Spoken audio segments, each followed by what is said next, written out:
lutava para provar que a minha arte era boa. Para provar que o jiu-jitsu que eu fazia era superior às outras lutas. Foi provado isso, estou feliz da vida. Se eu sou Gracie, eu estou pronto para representar a bandeira. Se eu sou Gracie, eu não acredito que outra arte marcial possa me vencer.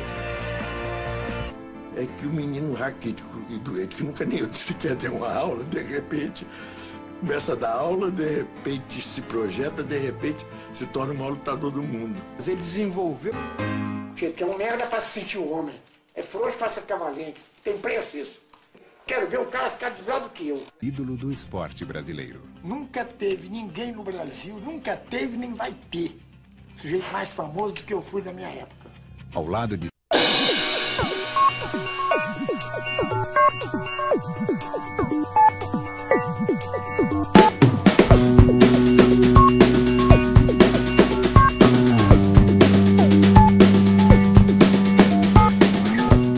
Conhecido mundialmente como Brazilian Jiu-Jitsu, o Jiu-Jitsu brasileiro é hoje um dos estilos de artes marciais mais famosos do mundo. Foi desenvolvido aqui no Brasil pela família Gracie, ou mais precisamente, por Carlos e Hélio Gracie. A história da família Gracie começou no norte do Brasil, em Belém do Pará. O pai do clã Gracie, Gastão Gracie, de origem escocesa, era um empreendedor, e dentre seus vários negócios, ele montou um circo, o American Circus. E no circo a família Gracie conhece o misterioso lutador japonês, Konde Koma. Na época ninguém conhecia o jiu-jitsu no Brasil, e foi esse misterioso lutador que trouxe essa arte para o Brasil, e assim foi a primeira vez que a família Gracie teve contato com o jiu-jitsu. Carlos Gracie, na época aos 14 anos, era o mais velho de 8 irmãos, e por ser um menino rebelde e indisciplinado, seu pai Gastão resolve levá-lo para ter aulas de jiu-jitsu. Anos depois a família Gracie se muda para o Rio de Janeiro. Foi o início de um drama familiar. Gastão Gracie era muito mulherengo, e foi pego aos beijos com uma amante. Sua esposa resolve dar um basta, divorciando de Gastão, e indo morar de favor com seus filhos. Tempos depois, em 1925, Carlos Gracie fundou a primeira academia de jiu-jitsu do Brasil. E para expandir seu negócio e divulgar o jiu-jitsu, ele tinha uma estratégia. Botava anúncios nos jornais do tipo: se você quer ter um braço quebrado ou um nariz amassado, venha treinar comigo. E assim o jiu-jitsu foi ganhando popularidade, desafiando os maiores capoeiristas e boxeadores. Os irmãos Gracie logo viraram celebridades no Rio de Janeiro. Mas um dos irmãos não participava das aulas, apenas assistia, por ser franzino e debilitado, e sujeito a desmaios. Esse irmão era Hélio Gracie. Um certo dia, Carlos Gracie, que até então era quem dava aula aos alunos, acaba se atrasando, e deixando todos na academia à sua espera. Foi aí que Hélio, que até então só assistia seus irmãos treinarem, se oferece a dar aula aos alunos até que seu irmão Carlos chegue. Hélio se saiu tão bem, que quando Carlos chegou na academia, os alunos disseram: não queremos mais tomar aulas com você, agora queremos ser alunos de Hélio. Hélio não só era um excelente lutador e professor de jiu-jitsu, como desenvolveu técnicas de forma que o jiu-jitsu pudesse ser praticado por pessoas iguais a ele, franzinas e debilitadas. Porém, com todo o talento e eficácia de Hélio, a família já tinha seu lutador principal, Jorge, conhecido como Gato Ruivo, olhos azuis, boa pinta, galanteador, um grande lutador, porém gostava muito das noitadas, e não queria se submeter às disciplinas impostas pela família. E tempos depois ele acaba se desligando da família. Hélio então se torna o lutador principal. Hélio começa a desafiar lutadores com peso bem superiores ao seu, que viria a ser a marca registrada da família Gracie. Lutadores como Fred Ebert, 30 quilos mais pesado que Hélio. Na época, quando ocorria um desafio de luta, era de uma repercussão digna de cinema, todos paravam para ver. Porém a luta foi interrompida pela polícia, dando assim por empate. Só para vocês terem uma ideia da fama da família Gracie na época, tinha histórias em quadrinhos com a família Gracie, tinha manchetes de jornais, tinha reportagens, em todo lugar estavam falando sobre a família Gracie. O próximo desafio de Hélio foi contra o lutador japonês, Taru Miyake, lutador sinistro, famoso mundialmente. Botava uma corda em seu pescoço e mandava 2 homens puxar, e resistia. Chegou a hora da luta. Hélio encaixou um golpe de estrangulamento e botou o japonês para dormir.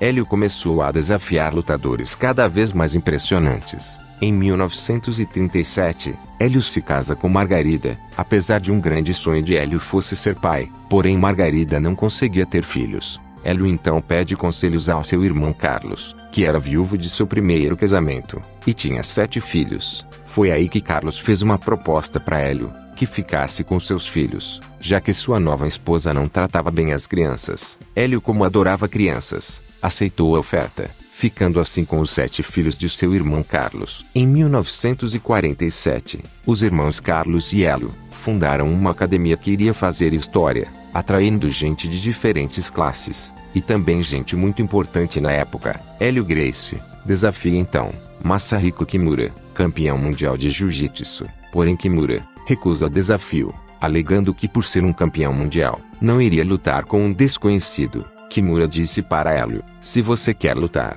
luta com o Kato, que é o vice-campeão, é só 20 quilos mais pesado que você, e vai te ganhar com a mesma facilidade que eu te ganho. Hélio então lutou com o Kato no Maracanã, porém a luta terminou por empate. Foi marcado então uma segunda luta, dessa vez em São Paulo. Hélio massacrou o Kato e botou-o para dormir num golpe de estrangulamento. Kimura, que estava assistindo a luta, subiu no ringue e aceitou o desafio de Hélio naquele momento, declarando aos jornais que, se não vencesse Hélio em 3 minutos, declararia ele o campeão. Foi uma luta histórica. Era a primeira vez que um brasileiro lutava com um campeão mundial. No dia da luta, todos os holofotes se voltaram para o tatame.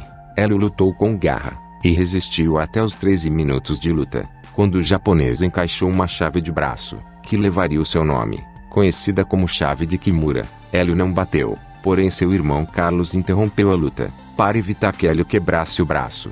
Foi a primeira derrota de Hélio Gracie. Hélio decide então criar seu próprio exército de lutadores. Hélio ainda teria mais 3 filhos de uma segunda mulher, desta vez filhos legítimos, e para abrigar a enorme família, Hélio e Carlos compraram uma casa em Teresópolis. O curioso é que na época, as pessoas passavam na rua, viam um varal cheio de kimono, que pareciam camisas de força, aí olhavam para o quintal, viam aquele monte de crianças se pegando em cima de uma lona, mais de 30, parecia um hospício, para que tivessem uma alimentação adequada. Carlos criou uma dieta, a Dieta Gracie, que foi lançado um livro recentemente. A última luta de Hélio Gracie foi contra Valdemar Santana, seu ex-aluno. Foi uma das lutas mais longas da história, foram mais de 3 horas de combate intenso, porém Hélio perdeu a luta. Mesmo com a derrota de Hélio, no dia seguinte sua academia teve 100 novos alunos. Meses depois, Carson Gracie venceu Valdemar Santana, vingando a família Gracie. Hélio se dedica integralmente a dar aulas de jiu-jitsu. Tempos depois, Hélio teve mais 4 filhos de uma amante. O filho mais velho de Hélio, Rorion Gracie, se muda para os Estados Unidos, enfrentando dificuldades. Começou a dar aulas de jiu-jitsu em sua garagem. Tempos depois foi a vez de Royce Gracie ir para os Estados Unidos, para treinar junto com seu irmão Rorion, que usava a mesma estratégia de seu pai, para divulgar seu jiu-jitsu. Botava anúncio nos jornais, do tipo: se você gosta de apanhar, então venha na minha garagem. Assim o jiu-jitsu brasileiro foi ganhando popularidade nos Estados Unidos. Enquanto isso, aqui no Brasil, Rickson Gracie, treinado por Hélio, se tornava um dos melhores lutadores do mundo. Foi então que Rorion teve a ideia de criar um evento de luta, que reunia lutadores de diversos estilos de artes marciais, lutando entre si, e só um sairia vencedor. O evento foi chamado de Vale Tudo, sem regras, sem round, nem diferença de peso. Eram rings redondos, fechados. A princípio pensaram em pôr jacarés em volta, ou cerca elétrica, mas não deu muito certo. A primeira realização do evento, eram 7 lutadores, alguns meio sinistros. Royce Gracie, com seus 70 quilos, era o representante da família no evento, todos lutadores gigantes, e apenas Royce, o mais franzino de todos. Royce Gracie venceu todos, provando a superioridade do jiu-jitsu, e se sagrando campeão do evento. Em 1994, Carlos Gracie veio a falecer, causando um grande choque na família. A primeira geração da família Gracie foram 8 integrantes. A segunda geração foram 31 integrantes, e a terceira, 16 integrantes. Tais gerações que ainda viriam a revelar excelentes lutadores, como Ryan Gracie, o bad boy da família.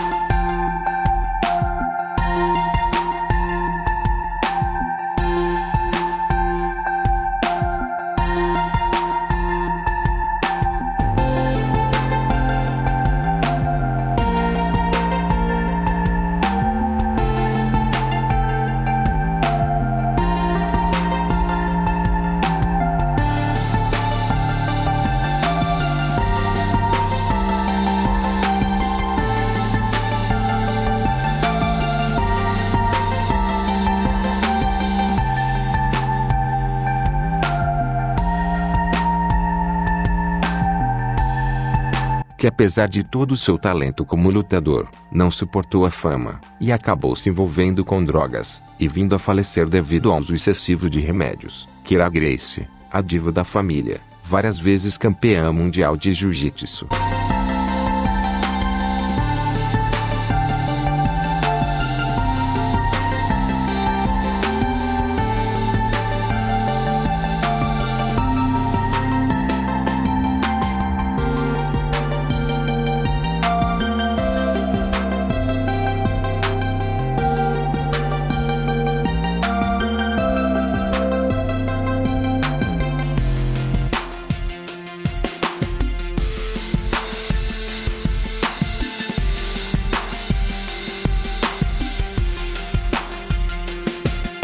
Dentre outros vários, o jiu-jitsu hoje é um dos esportes mais praticados no Brasil e no mundo. Rorion Gracie, não concordando com algumas regras impostas, acabou vendendo sua parte do Vale Tudo, por cerca de 2 milhões de dólares. Hoje o evento é conhecido pela sigla UFC, e está avaliado em 4 bilhões de dólares, e reúne lutadores do mundo todo. O presidente atual é Dana White. Em 2009, não resistindo a uma pneumonia, Hélio Gracie, o grande samurai brasileiro, veio a falecer. Hoje, em qualquer academia de jiu-jitsu no mundo, a família Gracie é lembrada e respeitada pelo legado e pelos ensinamentos que os patriarcas deixaram. A família Gracie possui uma das academias de jiu-jitsu mais conhecidas no mundo, a Gracie Barra, e conta com milhões de seguidores, e revela novos talentos todos os dias.